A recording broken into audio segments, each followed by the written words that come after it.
오늘 저는 여러분과 함께 믿음의 시련이라는 제목으로 은혜를 나누고자 합니다. 여러분 학창시절을 기억해 볼 때 가장 힘들고 괴로웠던 것은 시험을 치는 일이었습니다.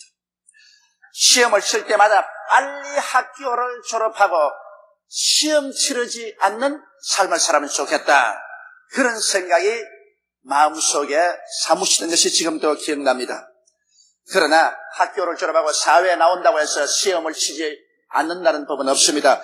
우리의 매일매일의 생활은 우리의 능력을 테스트 당하는 격렬한 생존 경쟁터전에서 능력이 있는 자가 잘 살고 능력이 없는 자가 고난을 당하는 이러한 끝없는 시험의 처소에서 우리는 살고 있는 것입니다. 그런데 우리 예수님을 믿고 하나님을 의지한 이후에는 이제 이런 시험이 없이 살 수 있다고 생각하면 어리석은 일인 것입니다. 우리는 끊임없이 우리 믿음의 시련이라는 시험을 치게 되는 것입니다. 우리가 믿음이 있노라 하면 그 믿음은 반드시 하나님께로부터 시련을 통과시킴으로 시험을 치게 되는 것입니다. 하나님께서는 우리에게 복 주시기를 원하시는 하나님이십니다. 하나님은 화를 주기를 원치 않습니다. 우리에게 은혜와 복을 주시기를 원하시는 것입니다. 그러나 그 복은 반드시 믿음을 통해서 하나님은 주십니다. 믿음이 없이는 기쁘시게 못하느니 하나님께 나아가는 자는 제가 반드시 살아계신 저를 간절히 찾는 자에게 복 주시는 이심을 믿어야 할지라고 말한 것입니다. 그런데 믿음이라는 것은 시련을 당해서 그 시험에 합격하지 않고는 진짜인지 가짜인지 증명할 도리가 없는 것입니다. 하나님께 인정받는 믿음을 얻기 위해서는 우리 믿음은 반드시 불같은 시련을 통해야 그것이 진실한 믿음인 것으로 증명될 수 있는 것입니다. 그러면 여기에 대해서 오늘 우리 한번 알아보십시다. 첫째로 믿음이란 도대체 무엇일까요? 성경 히브리서 11장에는 믿음은 바라는 것들의 실상이요 보지 못하는 것들의 증거라고 말하고 있는 것입니다. 그런데 이 믿음은 바라는 것들의 실상이라고 말했는데 이 실상이란 헬라어는 후포스타시스라고 되어 있는 것입니다. 이 후포스타시스라는 것은 두 단어로 매료되는데 하나는 후포고 다른 하나는 히스템입니다. 실상이란 말은 바로 이 두 단어가 이루어지는데 후포란 말은 밑이란 말이고 히스템이란 말은 받침이라는 말인 것입니다. 쉽게 말하면 받침대라는 것입니다. 믿음은 바라는 것을 얹혀놓는 받침대다. 여러분 우리가 여러 가지 받침대를 만듭니다. 꽃을 화분을 얹어놓기 위해서 받침대를 만들기도 하는 것입니다. 뭐 또 물건을 얹어놓기 위해서 받침대를 만들고 그 위에 물건을 얹어놓기도 하는 것입니다. 연약한 받침대를 만들어서 무거운 물건을 얹어놓으면 받침대가 흔들흔들하다가 부러져 버리고 마는 것입니다. 그러면 위에 얹어놓은 까지 다 박살이 나는 것입니다.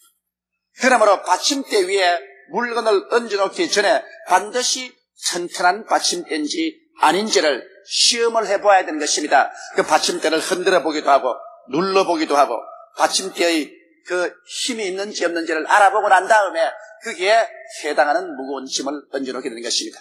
믿음은 바라는 것들의 받침대라고 말하는 것입니다. 우리가 바라는 것을 얹어놓는 받침대가 바로 믿음인데 하나님께서 우리에게 응답을 하기 전에 받침대가 되는 우리 믿음을 반드시 흔들어보고 눌러보고 시험을 해보는 것은 당연한 일인 것입니다. 그렇게 해보지 않는다면 하나님은 무책임한 하나님이 되시고 마는 것입니다. 진짜로 이 사람에게 이만한 은혜를 주어도 감당할 수 있을까? 이만한 복을 주어도 감당할 수 있을까? 그것을 알아보시기 위해서 하나님은 우리 믿음을 흔들어 보시고 눌러보시고 그리고 시험을 통해 보시고 이 받침대가 틀림없다고 생각이 되면 그 다음에야 비로소 그 믿음에 하나님은 응답을 해주시는 것입니다. 그러기 위해서는 믿음은 반드시 시련의 길을 통해야 되는 것입니다. 또한 믿음에는 보지 못하는 것들의 증거라고 했으니 여러분 증거에는 거짓 증거도 있고 참된 증거도 있는 것입니다. 그러므로 이것이 진짜 믿음이냐 가짜 믿음이냐를 알기 위해서는 그 증거를 반드시 시험을 해봐야 되는 것입니다. 믿음은 바라는 것들의 실상이요 보지 못한 것의 증거라 하시니 여러분 요새 가짜 증거가 굉장히 많습니다. 그 가짜 증거를 믿고 일을 했다가는 큰일 납니다. 그러므로 믿음도 가짜 증거가 될 수 있는 것입니다. 그러므로 가짜인지 진짜인지를 알아보기 위해서는 반드시 시험을 쳐봐야 되는 것입니다. 시험을 쳐보면 그 속에 있는 것이 드러나는 것입니다. 이러기 때문에 우리의 믿음은 반드시 하나님의 뜻에 따라서 시험을 치르게 되어 있는 것입니다. 여러분께서 믿음이 있노라 하고 조금도 아무런 시련을 겪지 않았다면 그 믿음은 가짜 믿음인 것입니다. 그 하나님께서 인정하지 않은 믿음인 것입니다. 여러분에게 여러 가지 시험을 당하거든 온전히 기쁘시게 여기십시오. 왜냐하면 하나님께서 여러분의 믿음을 시험해보고 인정하고 난 다음 복을 주기 위해서 여러분에게 시련을 보내주신 것입니다. 우리의 생에 시련이 다가오지 아니하면 하나님은 아예 여러분을 무시해버리고 마는 것입니다. 무시해버린 사람은 아무런 은총도 받을 수가 없는 것입니다. 그러므로 우리에게 시련이 다가온다는 것은 무시당하지 않았다는 증거인 것입니다. 이러므로 시련을 통해서 우리는 열심히 기도하고 굳건한 믿음에 서 있으면 한 기간이 지나고 나면 우리 믿음이 인정을 받게 되고 그 인정된 믿음 위에 하나님께서는 하나님 문을 여시고 하나님의 축복을 부어주시는 것입니다. 그러면 둘째로 우리는 역사를 통해서 믿음의 시련을 겪고 큰 하나님의 은총을 받은 사람들을 한번 살펴보시기 바랍니다. 바로 하나님의 위대한 종 여호수아를 보십시오. 모세가 죽고 난 다음 300만 이스라엘 백성을 인수인계해서 여호수아는 적과 꿀이 흐르는 가나안 땅으로 들어가게 되는 과정이 있게 된 것입니다. 그들이 요단강을 건너게 될 때 하나님께서는 여호수아에게 말씀하셨습니다. 먼저 제사장들이 법궤를 걸머쥐고 백성들은 뒤에 따르면서 요단강으로 걸러 들어가면 요단강이 갈라질 것이라고 말하셨습니다. 이 맥추 절기에는 요단강 물이 넘실거립니다. 아주 강가까지 물이 넘쳐릅니다. 그래 이스라엘 300만 백성이 제사장들을 따라서 요단강을 향해서 긴 행렬을 지어서 갑니다. 요단강에는 지금 아무런 교량도 없고 그 많은 백성들이 건너기가 대단히 불편합니다. 그런데 제사장들이 법궤를 걸머쥐고 요단강변까지 왔습니다. 요단강변에 와서 섰는데 요단강이 갈라지지 않습니다. 분명히 여호수아가 말하기를 너희가 법궤를 걸머쥐고 요단강에 가면 요단강이 갈라질 것이라고 했는데 하나님이 약속을 반드시 받았는데 제사장들이 법궤를 걸머쥐고 강변에 와서 머뭇거리는데도 요단강이 갈라지지 않습니다. 그래서 그들이 여호수아를 쳐다보고 어떻게 할까요? 그런 물음을 합니다. 여호수아는 그냥 걸어 들어가라. 물이 넘실거리는데 법궤를 걸머쥐고 들어가다가 빠져 죽으면 어떻게 합니까? 그런데도 걸어 들어가라 합니다. 그래서 그들은 법궤를 걸머쥐고 요단강에 들어가서 물이 신발에 잠겼습니다. 그래도 물은 요단강 안 갈라져요. 이것 봐라. 요단강이 갈라진다고 그랬는데 이미 물이 신발에 닿았는데도 안 갈라진다. 울상을 하고서 여호수아를 쳐다봅니다. 여호수아는 계속 걸어 들어가라. 이젠 신발이 완전히 물에 잠겼습니다. 그래도 요단강은 여전히 흐르고 갈라지지 않습니다. 자, 이거 어떨 것이냐? 하나님은 갈라진다고 그랬는데 실제는 지금 신발이 물에 다 잠겼는데도 안 갈라집니다. 그런데 여호수아는 또 걸어 들어가라 합니다. 이 제사장들은 법궤를 걸머쥐고 자, 여호수아를 순종할 것이냐 순종하지 말아야 될 것이냐 굉장한 기로에 처했습니다. 그러다가 그들은 각오를 내렸습니다. 에라 물에 빠져 죽더라도 순종을 하고 빠져 죽자. 그러고 난 다음에 걸어 들어가서 물이 발목까지 차이자 순식간에 요단강 물은 갈라지기 시작하는 것입니다. 요단강 물이 그냥 곁에 가는데 갈라지지 않으셨습니다. 갈라진다는 분명한 약속을 받았음에도 불구하고 물이 발목에 차일 때까지 믿음의 실천하는 것을 보고 그들이 흔들리지 않은 믿음으로 말씀 위에 서 있는 것을 보고 그 믿음이 확실하다는 증거가 이루어지자 하나님은 기적을 행하신 것입니다. 성경에도 행함이 없는 믿음은 죽은 믿음이라고 하는 것입니다. 반드시 믿었으면 그 믿음대로 행해야 되고 행할 때 하나님은 그 행위를 시험해 보시는 것입니다. 그러고 난 다음 그들이 여리고가에 왔었을 때 하나님께서 말씀하셨습니다. 여리고가에 와서 여리고성을 애워싸고 7일간 돌면은 여리고성이 무너질 것이라 했습니다. 이것도 굉장한 시련입니다. 그들이 와서 첫째 날을 여리고성을 돌았습니다. 그리고 진에 돌아왔습니다. 여리고 성벽 위에는 여리고의 군사들과 경찰들이 잔뜩 일전을 하려고 준비하고 있는데 가만 보니 아주 옷도 너저리하게 입은 이스라엘 사람들이 무장도 허술하게 하고 와서는 여리고성을 한 바퀴 돌고 난 다음에는 진으로 돌아가서 하루 종일 쉽니다. 이튿날 와서 여리고성을 돌고 3일째 돕니다. 그러나 여리고성은 그만은 하지 않습니다. 아무런 무너질 징조가 없습니다. 나흘, 닷새, 엿새 그들의 정신적으로 굉장한 시련이 다가온 것입니다. 우리가 말을 하기는 쉽지만은 여리고성이 무너질 만한 것 때문에 벌써 엿새쯤 돌았었으면 적어도 성에 금이라도 가고 뭐 흔들흔들 하든지 갈라질 기미가 보여야 될 것인데 조금도 보이지 않습니다. 이러므로 말미암아 그들의 마음속에 틀림없이 폭풍우가 불어오는 것입니다. 진짜로 여리고성이 무너질 것이냐 안 무너질 것이냐 헛된 수고를 하는 것이 아닌가. 제7일째는 벌써 아침부터 시작해서 한 바퀴, 두 바퀴, 세 바퀴, 네 바퀴, 다섯 바퀴, 여섯 바퀴를 돕니다. 그래도 아무런 증거도 없습니다. 세상에 눈에는 아무 증거도 안 보이고 귀에는 아무 소리 안 들리고 손 잡히는 건 없습니다. 이렇게 해서 헛수고하는 것이 아니냐. 7바퀴째 돌았었습니다. 아무 증거도 없습니다. 그럴 때 여호수아가 백성이 말하기를 하나님이 이미 응답해 주었으니 이 성은 무너지거나 다름이 없다. 외쳐라. 하나님께 부르시어 외쳐라. 백성들이 일시에 외치자 성은 위에서부터 아래로 무너져 내려 앉은 것입니다. 여기에도 보십시오. 하나님께서 여리고성을 그냥 무너지게 하시면 좋을 것인데 무엇 때문에 엿새 또한 돌고 이랬지는 7바퀴를 돌게 하는 것입니까? 이것은 과연 너희가 내 말을 믿느냐 믿지 않느냐 시험을 해보는 것입니다. 진짜로 믿으면 그 엿새 동안 인내하고 돌고 이랬지는 7바퀴 돌 것이요 진실로 하나님의 말씀을 믿지 아니하면 그들은 중도에서 그만두고 말 것인 것입니다. 끝까지 믿느냐 그렇지 않느냐를 하나님께서 시험해 보시고 난 다음 시험에 합격하자 하나님은 위대한 능력을 베풀어 주신 것입니다. 하나님은 오직 우리의 믿음을 통해서 하나님의 능력을 나타내시되 우리 믿음은 반드시 하나님께서 시험을 치시는 것입니다.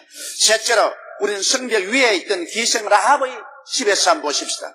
기생 라합은 진실로 상천하제의 하나님을 믿는 사람이었어요.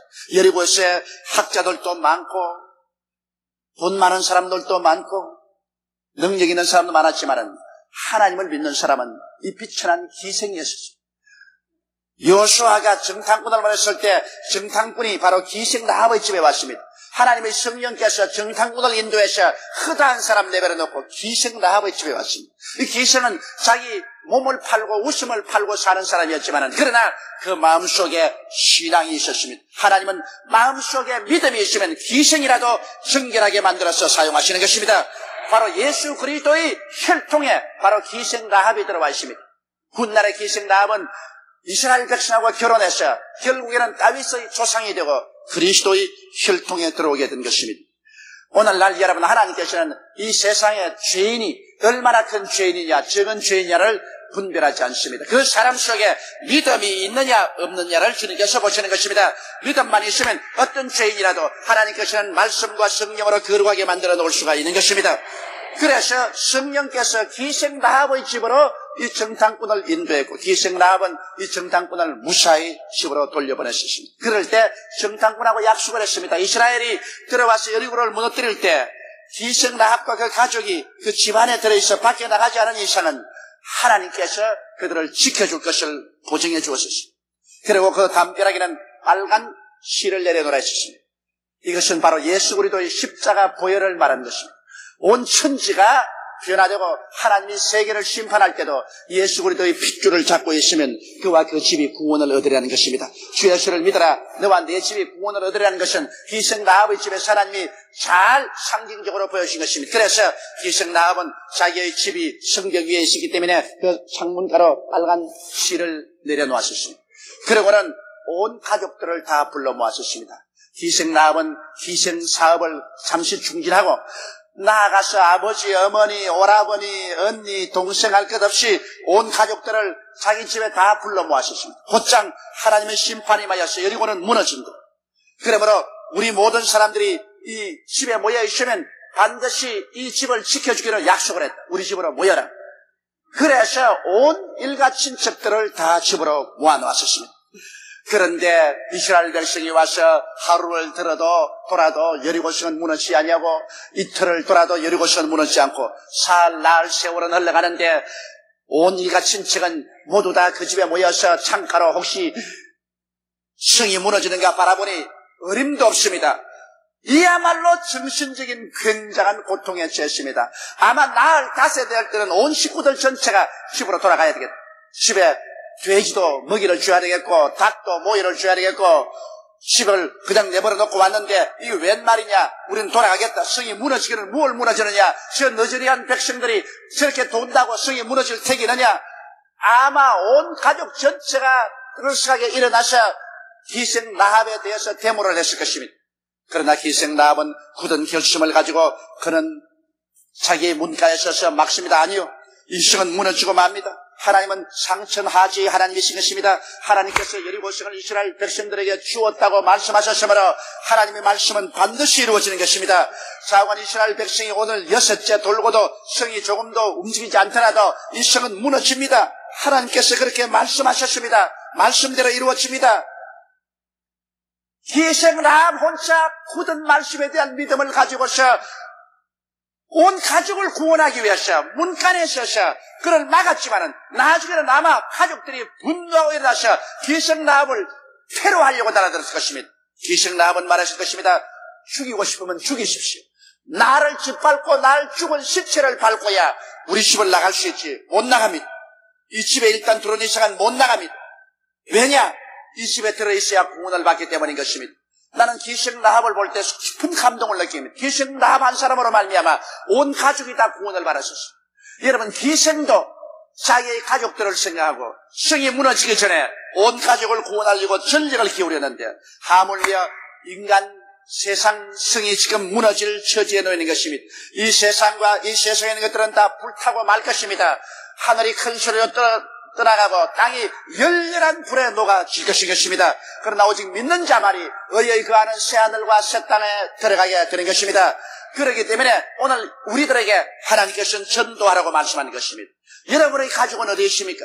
기생 라합은 그래도 비록 몸을 팔고 웃음을 파는 여자라도 자기의 가족들을 사랑해서 그 위기 때 자기 집으로 불러 모아오는 애정과 그 끈질긴 힘을 가지고 있었습니다.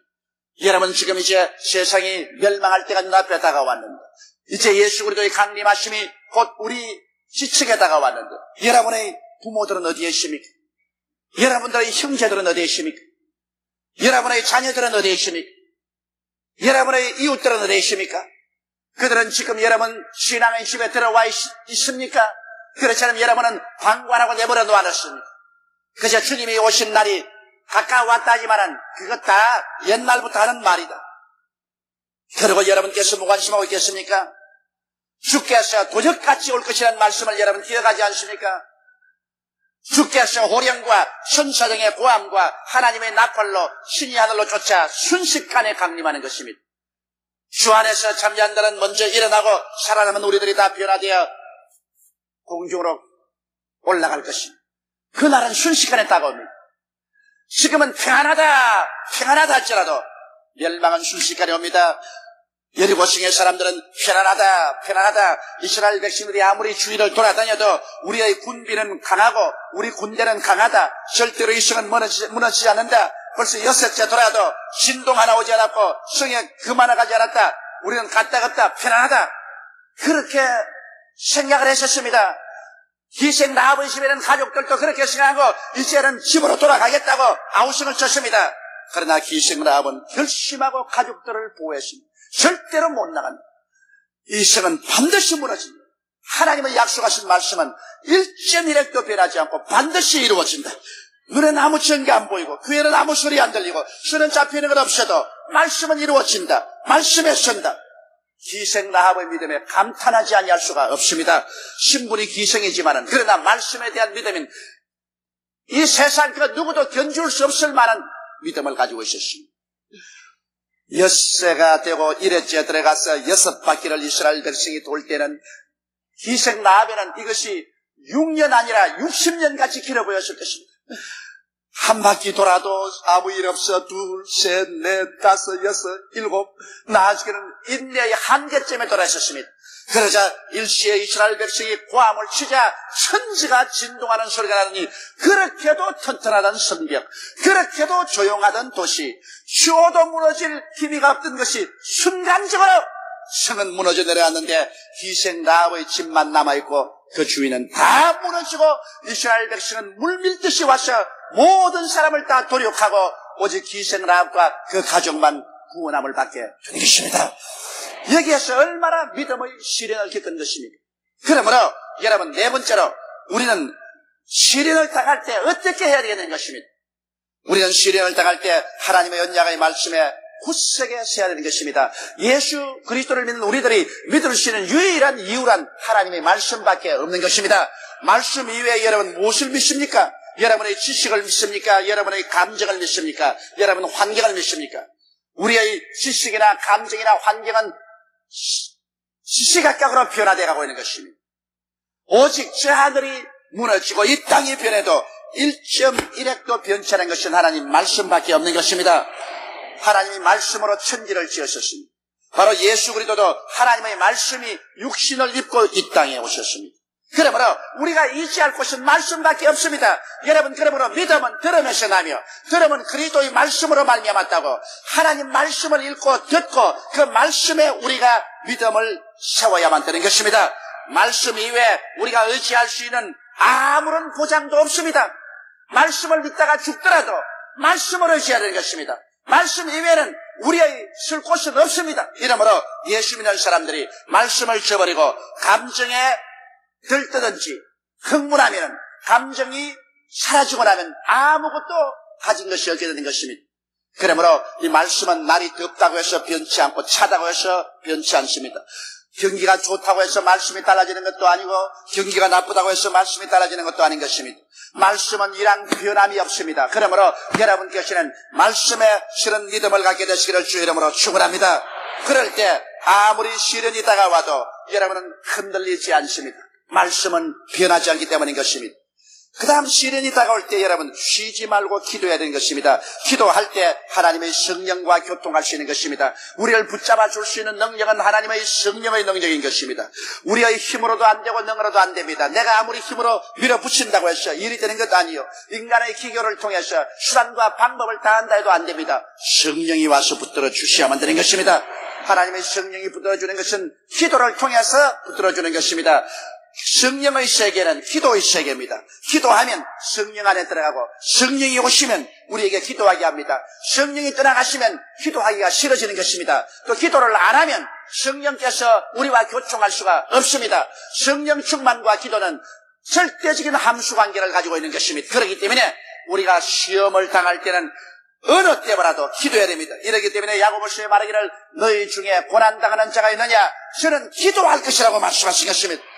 사람이 고난당할 때 기도하지 않고 그냥 인간의 수단과 방법으로 이리 뛰고 저리 뛰면 아무것도 안 되는 것입니다.